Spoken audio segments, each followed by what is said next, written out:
அன்பு நெஞ்சங்களே, இறைவன் நமக்கு தந்த புதிய நாளிலே இறைவனுக்கு நன்றி கூறி இறை வார்த்தையால் நம் வாழ்வை பயனுள்ளதாக மாற்றுவோம்.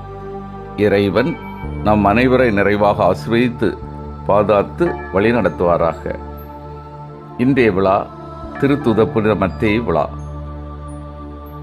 யோவான் நற்செய்தி நூல் பிரிவு 15 இறை சொற்றொடர்கள் 9 முதல் 17 முடிய. அன்பார்ந்தவர்களே, இன்றைய நாளில் நாம் அனைவரும் திருத்தூதரான புனித மத்தியாவின் விழாவை பெருமிதமாக கொண்டாடுகின்றோம். யார் இந்த மத்தியா என்ற விழா நம் உள்ளத்தில் உதிக்கலாம்.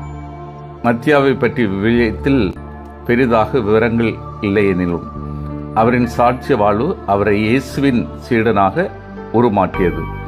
இயேசுவின் 12 சீடர்கள் இவரது பெயர் எந்த நற்செய்தியிலும் இல்லையே என நமக்கு ஆச்சரியமாக இருக்கலாம். உண்மையும் அதுதான். புனித மத்தியாவின் சீடத்து அழைப்பு வித்தியாசமானது, புதுவிதமானது. இறைவனின் அழைத்தல் ஒவ்வொன்றுமே வியப்பானதுதான். இறைவனின் அழைத்தல் விந்தையானது.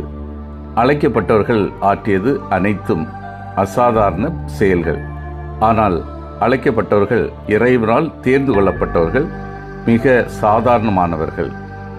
இயேசுவை காட்டிக் கொடுத்த யூதாஸ் இறந்த பிறகு அந்த இடத்திற்கு வேறு ஒருவரை சீடராக அமர்த்த சீடர்கள் 2 தேர்வு செய்தனர். ஒருவர் யோசேப் என்னும் பெயர் கொண்ட பர்சபா, இவருக்கு யுஸ்து என்னும் மற்றொரு பெயரும் உண்டு. மற்றொருவர் மத்தியா.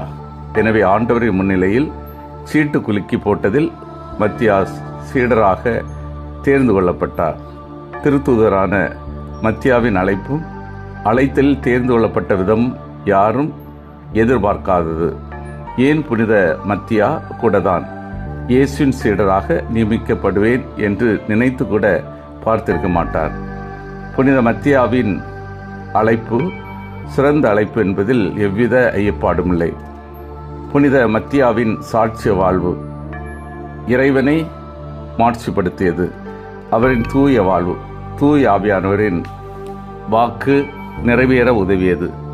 தூசு மனம் கொண்டு மாசு செயல் புரிந்த யூதாஸின் இடத்திற்கு நல்லுள்ளம் கொண்ட பலகாலம் சீடர்களோடு ஒன்றாயிருந்த நமது திருத்தூத மத்தியாஸ் அமர்த்தப்பட்டார். சீடனாக தேர்ந்தெடுக்கப்பட்டார். திருத்தொண்டினையும் திருத்துது பணியும் திறம்பட செய்தார். அன்பார்ந்தவர்களே, இறைவனால் சிறந்த முறையிலே அழைக்கப்பட்ட நாம் ஒவ்வொருவரும் அனைத்தை துறந்து இறைவனை பின்பற்ற வேண்டும். அன்றைய காலத்திலே சீடர்கள் துறந்தது மிகவும் சொற்பமாக இருக்கலாம். ஓட்டை விலையானாலும் அன்று அதுதான் அவர்களுக்கு மிக சிறந்த சொத்து. வெறுமையான கிறிஸ்துவை நாமும் வெறுமையாக பின்பற்றுவோம் என்ற புனித பிரான்சிஸ் அசிசியாரின் கூற்று நம்மை அலசி பார்க்க தூண்டும். இயேசுவை பின்பற்ற விரும்பும் ஒவ்வொரு சீடனுக்கும் ஒரு பாடமாக இருக்கட்டும். இன்றைய நடைமுறையிலே தீவிர சீடனாய் இருப்பது அவசியம். கிறிஸ்தவனாய் இருப்பது ஒரு விபத்து. ஆனால் கிறிஸ்துவின் சீடனாய் இருப்பது சவால். சிந்திப்போம். சவால் நிறைந்த வாழ்வை நாம் தேர்ந்தெடுத்திருக்கிறோம். ஆனால் நம்மை எல்லாம் இறைவன் தாயின் கருவிலே உருவாகும் முன்பே தேர்ந்தெடுத்து விட்டார். நாமும் திருத்தூத மத்தியாவை போல தேர்ந்தெடுக்கப்பட்டதன் நோக்கத்தை உணர்ந்தவர்களாய் கிறிஸ்துவின் சீடனாய் பணிபுரிவோம். சிந்தித்து தியானித்து செயல்படுவோம். நான் அழைப்புக்கேற்ற வாழ்க்கை வாழ்கின்றேனா? நற்செய்தி பணிக்காக நான் ஆர்வமாக உழைக்கின்றேனா?